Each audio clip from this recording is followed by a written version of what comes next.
सबको नमस्कार। कल 20 तारीख है और केंद्र सरकार के दिशा निर्देशों के अनुसार कल से उन क्षेत्रों में जहाँ पे कोरोना का असर कम है या कोरोना नहीं है, वहाँ पे लॉकडाउन के शर्तों में थोड़ी ढील दी जा सकती है। तो हम सब लोगों को बैठ के ये सोचना है कि कल से क्या ढील दी जानी चाहिए, और अगर ढील दी जानी चाहिए तो कितनी ढील दी जानी चाहिए। केंद्र सरकार का कहना है कि जो जो हॉटस्पॉट्स हैं और जो कंटेनमेंट जोन्स हैं उनमें ढील फ़िलहाल नहीं दी जानी चाहिए, क्योंकि वहाँ पे स्थितियाँ ख़राब हैं और अपने को कंट्रोल करने की ज़रूरत है। दिल्ली में 11 ज़िले हैं। दिल्ली के 11 ज़िले हॉटस्पॉट डिक्लेयर किए गए हैं। तो केंद्र सरकार के मुताबिक तो सभी कंटेनमेंट जोन्स में ढील नहीं दी जा सकती। हमने दिल्ली सरकार में अपनी भी असेसमेंट की। पिछले कुछ दिनों में मैंने कई एक्सपर्ट से बात की, लोगों से बात की, और उन सारी चर्चाओं का जो नतीजा निकला वो मैं आपके सामने रखना चाहता हूँ। पिछले कुछ दिनों से दिल्ली में कोरोना के केसेस में बढ़ोतरी होनी शुरू हुई है। हमने टेस्ट भी ज़्यादा करने चालू किए हैं। पिछले कुछ दिनों में हमने काफ़ी टेस्ट किए हैं दिल्ली के अंदर, और कोरोना के केसेस में बढ़ोतरी भी चालू हुई है। कल हमारे पास 736 केसेस के टेस्ट की रिपोर्ट आई। उन 736 में से 186 कोरोना के मरीज़ निकले, यानी कि 25% लोग कोरोना के मरीज़ निकले। 186 तो काफ़ी ज़्यादा है। ये 186 के 186 सभी एसिम्प्टोमेटिक हैं। इनमें किसी में भी सिम्टम्स नहीं है। किसी को बुखार नहीं है, किसी को खांसी नहीं है, किसी को सांस की शिकायत नहीं थी। उनको पता ही नहीं था कि उनको कोरोना है। उनको पता ही नहीं था कि वो कोरोना लेके घूम रहे हैं इधर उधर। ये और भी ख़तरनाक बात है कि कोरोना फैल चुका है। बहुत सारे लोग कोरोना लेके घूम रहे हैं, और ये बीमारी ऐसी है कि किसी को पता भी नहीं चलता कि मुझे बीमारी हो गई है। कई बार सिम्टम्स नहीं आते, बीमारी हो जाती है। किसी आदमी का इम्यून सिस्टम स्ट्रॉन्ग है और वो घूमता रहता है, और पता नहीं कितने लोगों को कर देता है। तो ये 186 लोग अपनी अपनी ज़िंदगी में घूम रहे थे। इनमें एक व्यक्ति से जब हमने बात की, उसने बताया, जी मैं फलाने फलाने फूड सेंटर में, हम लोगों को खाना बांटते हैं ना, दिल्ली सरकार लोगों को खाना बांटती है, पका हुआ खाना रोज़ देते हैं हम, लंच और डिनर। वो कहता है, जी मैं पिछले कुछ दिनों से रोज़ सरकार के फूड सेंटर में जाके खाना बंटवाने का काम कर रहा था। आप सोचो उसने वहाँ कितने लोगों को इन्फेक्ट कर दिया होगा। तो मैंने आज ही आदेश दिए हैं, उस फूड सेंटर में जितने लोग आते हैं, मैं एज्यूम कर रहा हूँ कि डेली वही लोग आते होंगे एक सेंटर में खाना खाने के लिए, उन सब की रैपिड टेस्टिंग करवाएंगे जितने भी लोग आते हैं।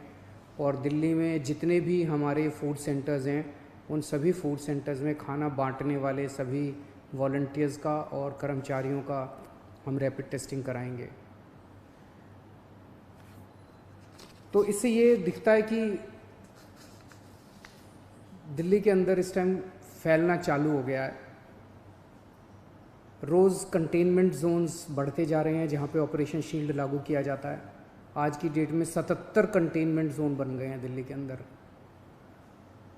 हमने कंटेनमेंट जोन्स में रैंडम टेस्टिंग कराई थी। कहीं से 200 का सैंपल लिया, कहीं से 180 का सैंपल लिया, कहीं से, वहाँ पे रैंडम टेस्टिंग कराई थी। वहाँ पे निकल के आया कि कुछ कंटेनमेंट जोन्स जहाँ पे लोगों ने बात मानी, लोगों ने अनुशासन का पालन किया, लोग अपने अपने घरों में रहे, वहाँ पे एक भी नया केस नहीं आया।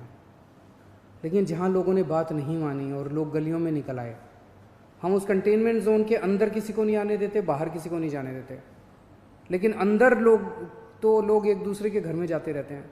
लोग नहीं मानते, काफ़ी उनको मनाने की कोशिश की जाती है, सख्ती करने की कोशिश की जाती है, लेकिन कई जगह लोग नहीं मानते। जैसे मैंने कल आपको जहांगीरपुरी का उदाहरण दिया। जहांगीरपुरी की एक गली, उसके अंदर एक ही परिवार के कई सारे घर थे, चाचे मामे ताया ये सब।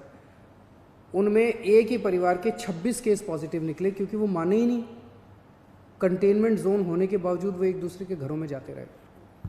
तो जहाँ जहाँ कंटेनमेंट जोन में लोगों ने बात मानी है, वहाँ एक भी नए केस नहीं मिले, और जहाँ लोगों ने बात नहीं मानी, वहाँ पे कुछ कंटेनमेंट जोन्स में कई नए केस निकल के आए हैं। तो एक चीज़ तो ये है कि दिल्ली में कोरोना तेज़ी से फैल रहा है,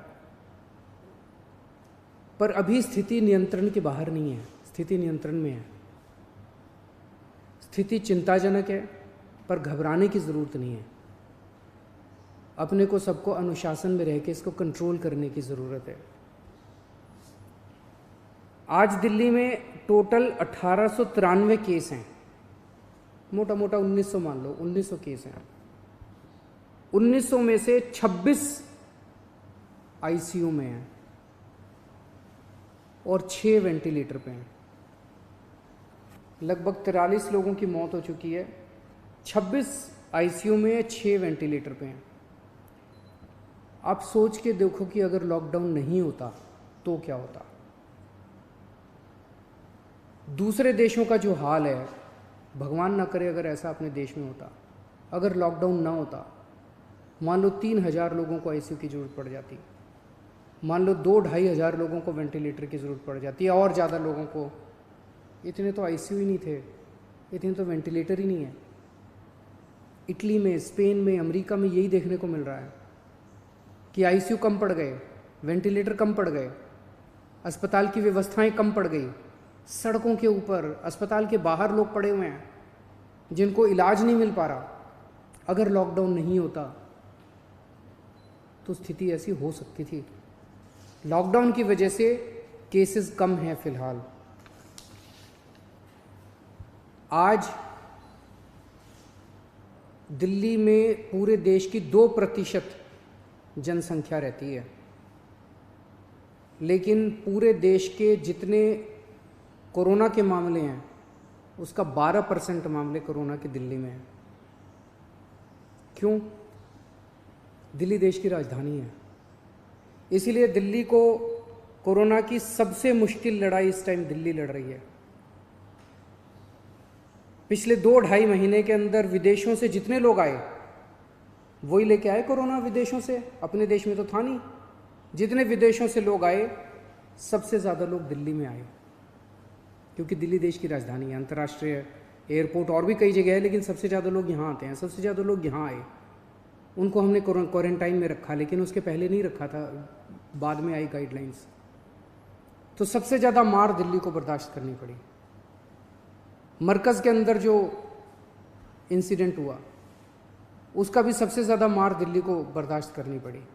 इसे दिल्ली पे सबसे बड़ी जिम्मेदारी पड़ी।